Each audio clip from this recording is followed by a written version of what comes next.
Well, hello my friends, here I am again, and today's video I am going to show you my process of what goes through the creation of this piece. Did not start off with this in mind per se. It wasn't going to be finished like this, but here is, if you'd like to know why it ended up like this, watch the video. You will get something out of it. Also in today's video, I want to take a couple of minutes. This wood turner is a good wood turner, and I think in a lot of ways something like me, who is challenged by what he sees but doesn't duplicate what he sees. It just broadens his mind, and he goes out and does something that's completely different, and yet something astonishing and with great results. Yuval sorry, I don't know how to pronounce his last name very well, but I'll put a description, put a link on the description below. Out there, I urge you, go to Yuval's channel and subscribe to his channel. He's really a good turner, and one that does an array of different turnings. Hey Al, it's nice to be here in your shop. It doesn't seem so big on video, but in real life you can probably fit a couple of elephants in here. I hope I won't get in your way while turning. When you have time, stop in my channel. It's not bad either.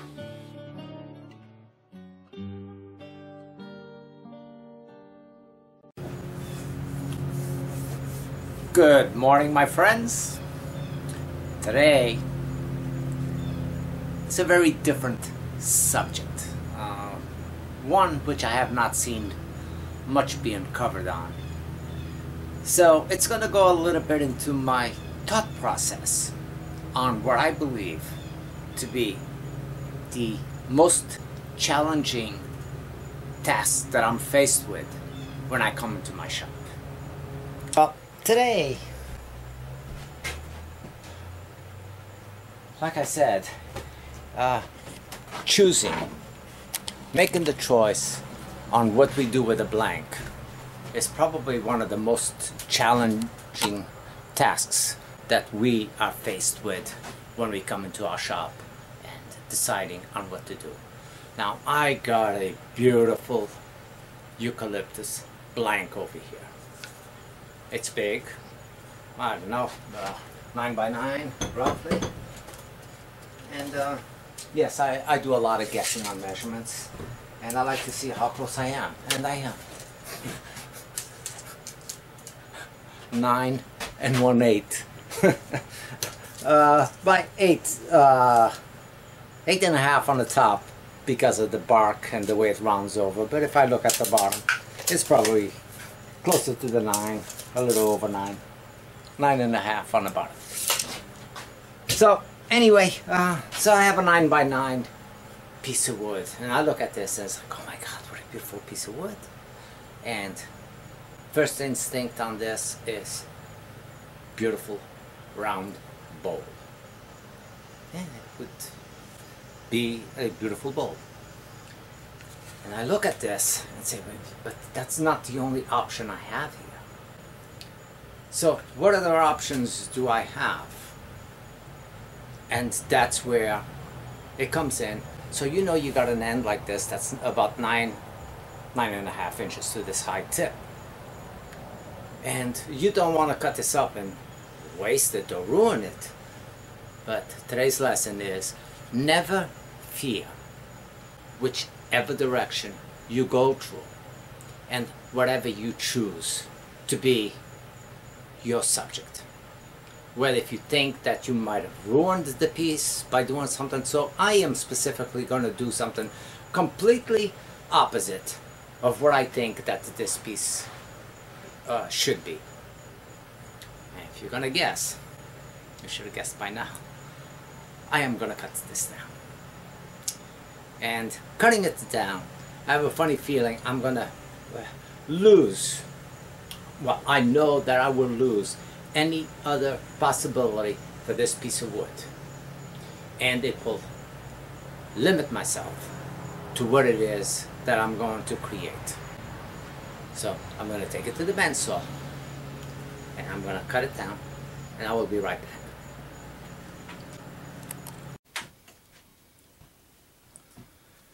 Okay, I've squared it up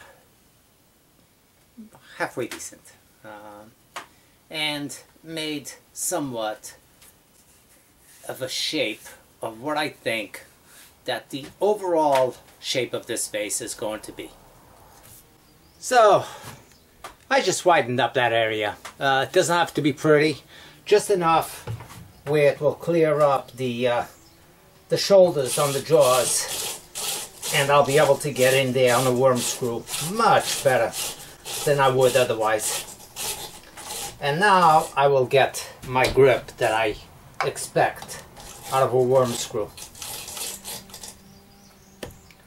Now I will keep it loose to a point that I can get the center on this area.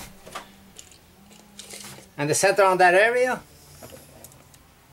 that's 3 1/8, so 1 5/16, 9/16. That's 3 1/4, so 1 5/8.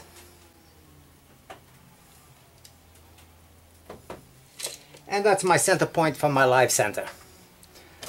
And that's what I'm working with.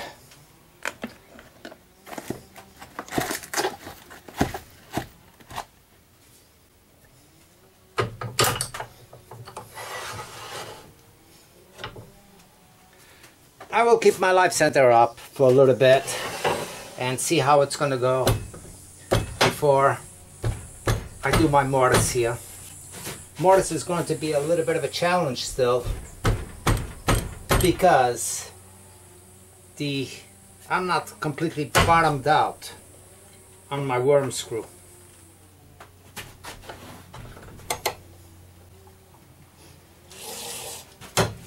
You know, because I'm having that issue of not being able to mount it exactly as I want.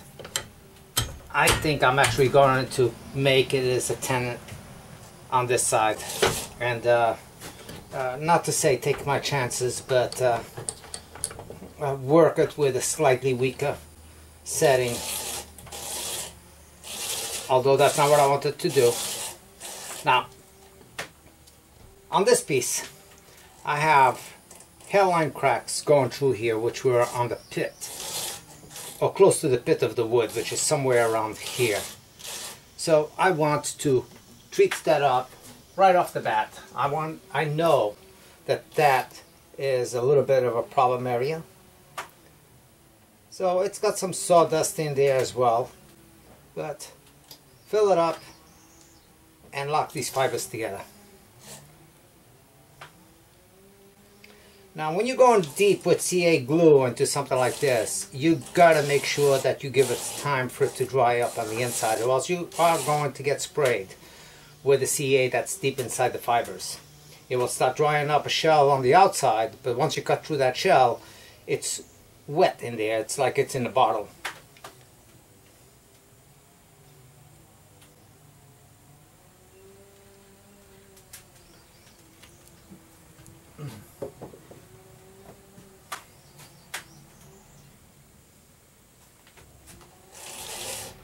So I'll be back once that dries up. I'll give it about 10 minutes. Well, here I am again. Thought I was recording earlier as I was trying to achieve this. Now I was talking away about my process on what I was looking at while I was turning this and seeing where I was at. Now I have some tear out over here on this flat face, and that's really the only area. I have a little bit of room that I could still go a little bit here, but not too much, because I'm already fairly close to this and I should not come up much further up than this. All I can do is lightly fix some of this profiling that's going through here, but in overall, I'm pretty happy with the overall shape that I got achieved on this. So I just went out and sharpened up my tool, gave it a good pass on this, and see if I can come up just a little bit cleaner with these cuts.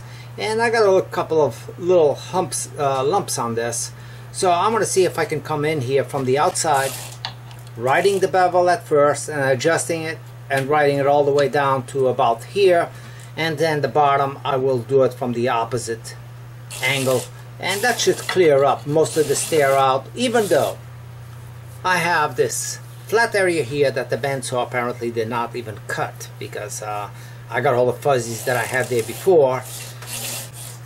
These tear outs, I am either going to do it with the disc sander, pass it in here, or grab my belt sander and flatten up this area. So these profiles, and that's the area I'm going to go, these profiles of the flat areas come up more geometric on all the sides, where they come about to the same depth. So this one and this one, I have to flatten this up a little bit if I'm going to have the profile starting off from round to square, starting off somewhere around this point rather than here and up here, down here and up here again.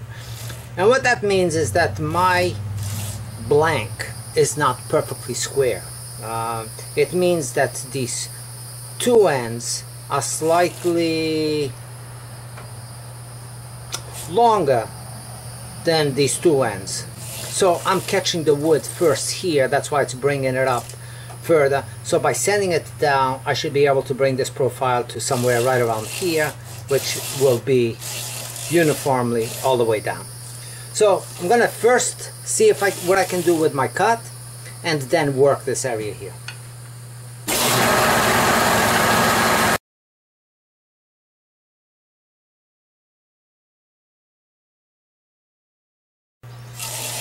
Okay, my cuts are much cleaner. I still have a lot of tool marks going through here, but I'm going to be doing this on a shear scrape. I'm getting a little bit of vibration still from this piece. I do have this the lathe going a little bit on the fast, and so I want to fix this problem so I know where I'm going with this piece. So for this area, I'm going to do it with a belt sander.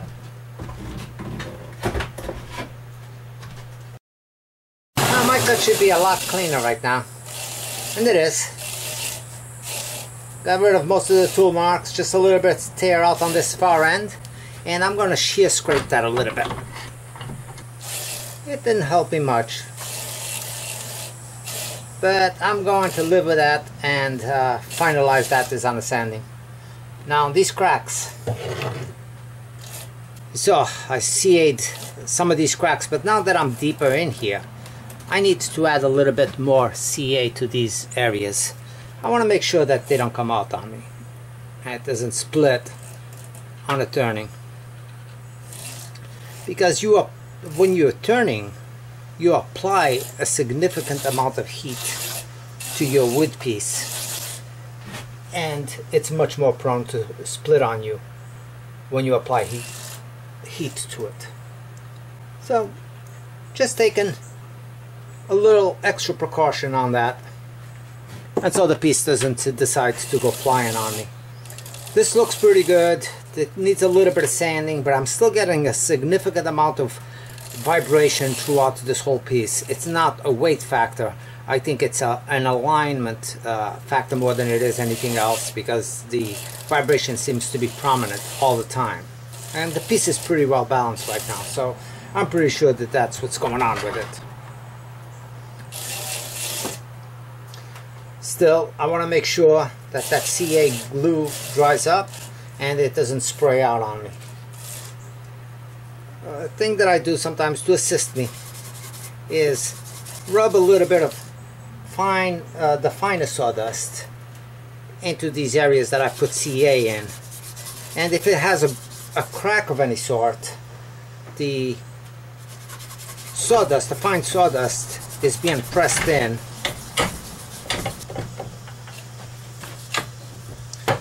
Well, my tenon is made and I'm ready to reverse chuck this.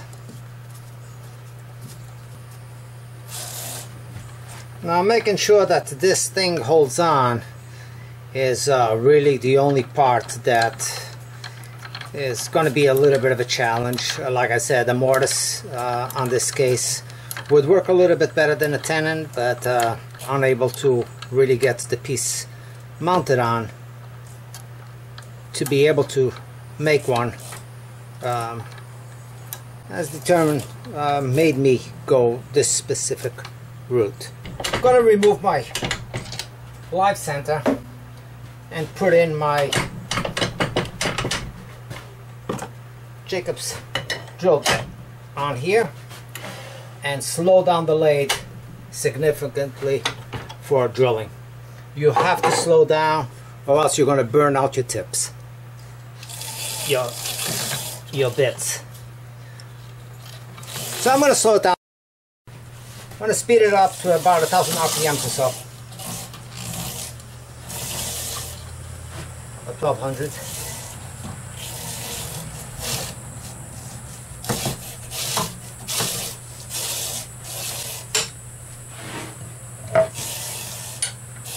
So I'm going to go in there very lightly and start clearing this up and establishing what the overall width of the mouth on my vase is going to be and see what that looks like, and then make a decision: do I want to round this off or keep it square?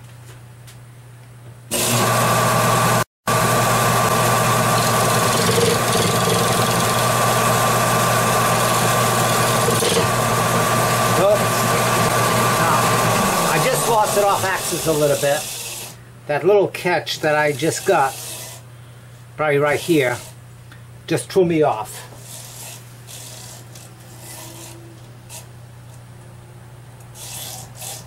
Well, the tenon is still tight, but I can see that it opened up on the top a little bit here.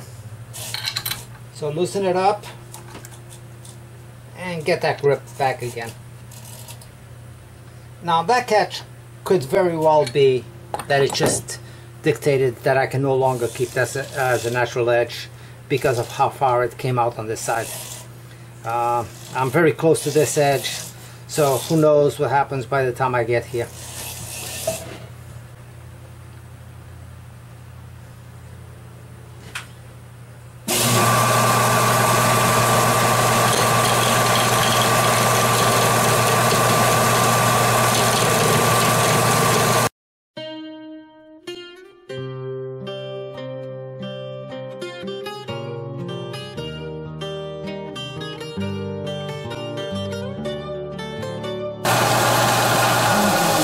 Take a look. I have a funny feeling I'm already to the outside of the piece there and very close here, so you can see that it's slightly off center. So I'm going to go a little bit further and have it cut out into this side and see what happens still as it develops. And it won't maintain this exact shape, but it's better than this type of a shape where I'm broken off and have no lip whatsoever on there. I'll see if I can establish a lip that looks uniform between these two ends, and this one will concave a little bit.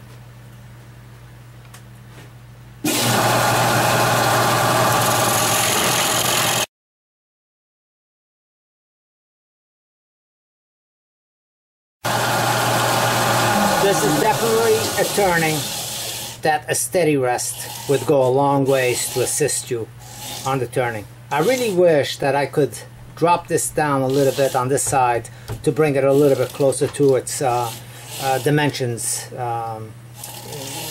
in how much I'm taking off from this edge. But this edge, I'll pass the sander on here and maintain something. Well, like I said, it might not work for me. I might have to round off this whole piece. Sometimes what we visualize and what ends up happening are not the same thing. So we make it work, and that's the whole key.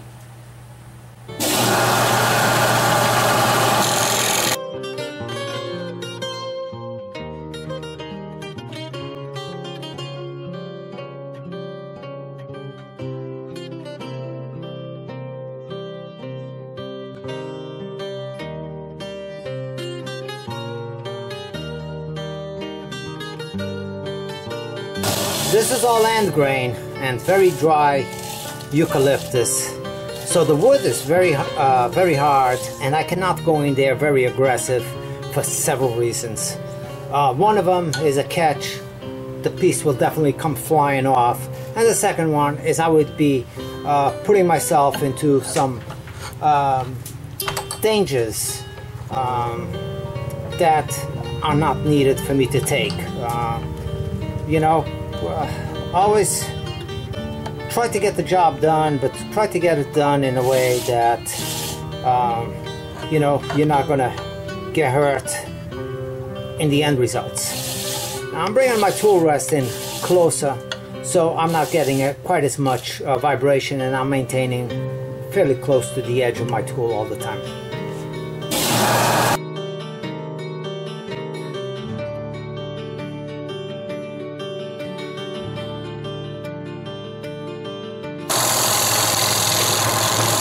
I gotta tell you, this is one of the most nerve-wracking pieces that I have ever turned on the slate. It's really a piece of wood that I cannot trust for any reason. Not so much because of this, but because it's end grain, because of the tenon on the back side, and it's one of those cases that I really wish that I could do something a little different in order to assure safety throughout this turning. It's you know, hadn't I gotten that tear out at the beginning and forced me to go out this far with the scraping, I think that this would have looked fine as a square end, even if these corners were slightly closer than these two. But you know, you live with the outcome of what you do, or you make complete changes. And at this point, it's still one of those cases that I could very well change this outside profile, make this round, and lower this whole top edge, and it would look okay as well.